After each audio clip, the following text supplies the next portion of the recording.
قرآن میں اللہ نے یہاں یہ بھی حکم دیا یغضوا من ابصارہم، اے ایمان والو اپنی نظروں کو جھکایا کرو، عورتوں کو تاک تاک کے مت دیکھا کرو، جو دیکھنے کی ہے تمہاری بیوی ہے اس کو دیکھنے کا تمہیں ٹائم نہیں مل رہا، اور ساری دنیا کی انٹیوں کو تم نے دوست بنایا ہوا اپنا۔ اور اللہ نے عورتوں کو بھی حکم دیا کہ اپنی نظروں کی حفاظت کریں، ضرورت کے وقت دیکھنا جائز ہے، جہاں ذرہ برابر بھی شہوت کا فتنے کا اندیشہ ہو وہاں بالکل حرام ہے۔ اور ان آیتوں میں اللہ تعالیٰ نے مسلمان عورتوں کو پردے کا حکم دیا، یہ بہت انپورٹنٹ آیت ہے۔ اللہ نے فرمایا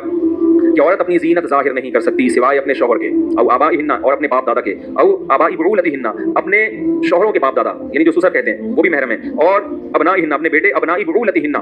اپنے شوہر کے بیٹے جو سوتیلا بیٹا کہلاتے ہیں وہ بھی محرم ہے، اپنے بھائی، بنی اخوانہن، بھائیوں کے بیٹے جن کو بھتیجا کہا جاتا ہے، بنی اخواتہن، بہنوں کے بیٹے جن کو بھانجا کہا جاتا ہے، یہ ہے محرم رشتے، ان کے علاوہ عورت کسی کے سامنے نہیں آ سکتی۔ دیور بھی داخل ہے اس میں، چچا زاد بھائی بھی داخل ہے، خالہ زاد بھائی بھی داخل ہے، پھوپھی زاد بھائی بھی داخل ہے۔ آج ہمارے گھروں میں کزنوں سے پردہ ختم ہو گیا، عجیب بےہودہ ماحول ہے گھروں کا، اتنی وحشت ہوتی ہے، کبھی دیکھنا ہوتا ہے تو آج کیسے رہتے ہو یار تم، کزنوں کے ساتھ ڈانس کر رہی ہیں، پتہ نہیں کیا کیسا گندا ماحول بنا دی۔ کبھی ان گھروں میں جا کے دیکھو جہاں پردے کا ماحول ہے، تمہیں اتنا سکون ملے گا، اتنی پاک دامن زندگی ہے، نہ مرد کو عورت پہ شبہات ہوتے ہیں، نہ عورت کو اپنے شوہر پہ شک ہوتا ہے، اس کو پتہ ہے بھائی اس کی کزنیں اس کے سامنے نہیں آتی، میری بہنیں اس کے سامنے نہیں آتی، سالی اور بہنوئی کا بھی آپس میں کیا ہے، پردہ ہے۔ ہم کوئی غیر مسلم تھوڑی ہے جو براڈ مائنڈڈ ہے بھائی، یہ پردہ ہے، بھابھی کا آپ سے پردہ ہے۔ ہم جوائنٹ فیملی میں رہا کرتے تھے، الحمدللہ ہم 4 بھائی اور سب کی زوجات سب اکٹھے رہے ہیں، لیکن الحمدللہ یہ میں اس لیے بیان کر رہا ہوں، لوگ کہتے ہیں کہ ایک فیملی میں رہ کے بھابیاں دیوروں سے پردہ نہیں کر سکتی، تو ہمارے یہاں تو ہوا ہے بھائی، کئی سال تک ابھی اکٹھے رہے ہیں، سب پردہ ہوتا تھا ہمارے گھروں میں۔ اللہ حضرت مفتی رشید احمد صاحب رحمہ اللہ جو میرے شیخ و مرشد ہیں، ان کو جزائے خیر دے، انہوں نے ایسا پردہ کروایا ان سے جب بیعت ہوئے تو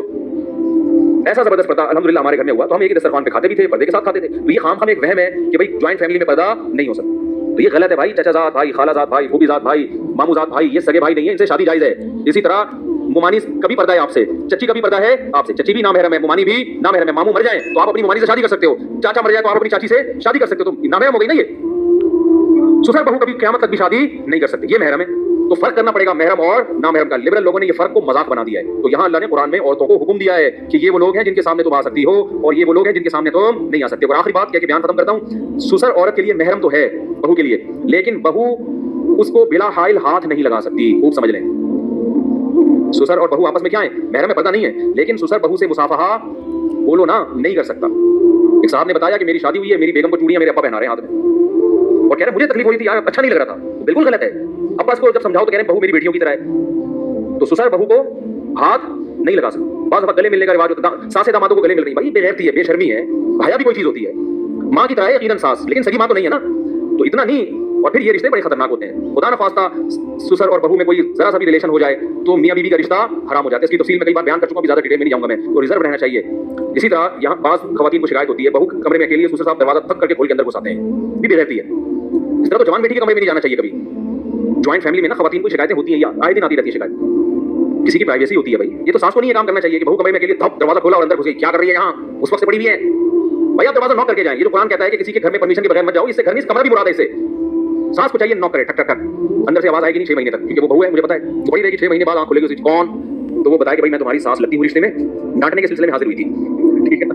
تمہیں پوستی پنے کے تانے دینے کے سلسلے میں حاضر ہوئی، تو اجازت لیں، وہ کنڈی کھولے، پھر آپ اس کو بے شک بتائیں کہ بیٹا یہ ہر وقت پڑے رہنا، ہم بھی سوتے تھے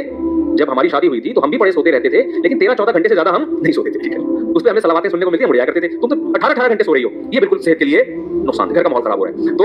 نوک کر کے ساس بھی جائے گی بہو کے کمرے میں، کیسے نوک کر کے، یہاں بھائی شریعت نے تو یہاں تک کہا ہے کہ شوہر بھی اچانک چھاپا نہ مارے گھر میں، وہ بھی جائے گا پہلے اطلاع دے کے۔ اطلاع کا کیا مطلب، جب سفر سے واپس آؤ، نبی نے فرمایا اچانک گھر میں داخل مت ہو، اطلاع دے دو بیگم کو کہ میں آ گیا ہوں، تاکہ وہ زینت اختیار کر لے۔ فرمایا ایسا نہ ہو ایسی کنڈیشن میں بیوی کو دیکھو، اس سے تمہیں نفرت ہو جائے، وہ چڑیل بن کے بیٹھی ہوئی تھی،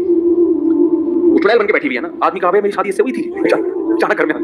ابے یار اصل اوریجنل یہ ہے۔ تو جب بیوی کے بارے میں ہے کہ اچانک چھاپے مارنا یہ غیر اخلاقی حرکت ہے، تو سسر کہاں سے بہو کے کمرے میں دھاڑ کر کے دروازہ کھول کے گھس رہا ہے بغیر اطلاع کے، دیور گھس رہے ہیں، یہاں تک ہو رہا ہوتا ہے، یہ سب گھٹیا حرکتیں، عزت دار اور شریف لوگوں میں ایسی حرکتیں اچھی نہیں، پرائیویسی ہے۔ اسی طرح بات سے بات نکلی ہے، بہو کے پاس کوئی ایسی الماری ہونی چاہیے جس کی چابی اس کے پاس ہو، اس کی پرمیشن کے بغیر کوئی اس میں گھسنے کی کوشش نہ کرے۔ بعض گھروں میں سسرال کا اتنا دباؤ ہوتا ہے لڑکی کے اوپر کہ بہو کی اپنی کوئی پرائیویسی ہوتی ہی نہیں،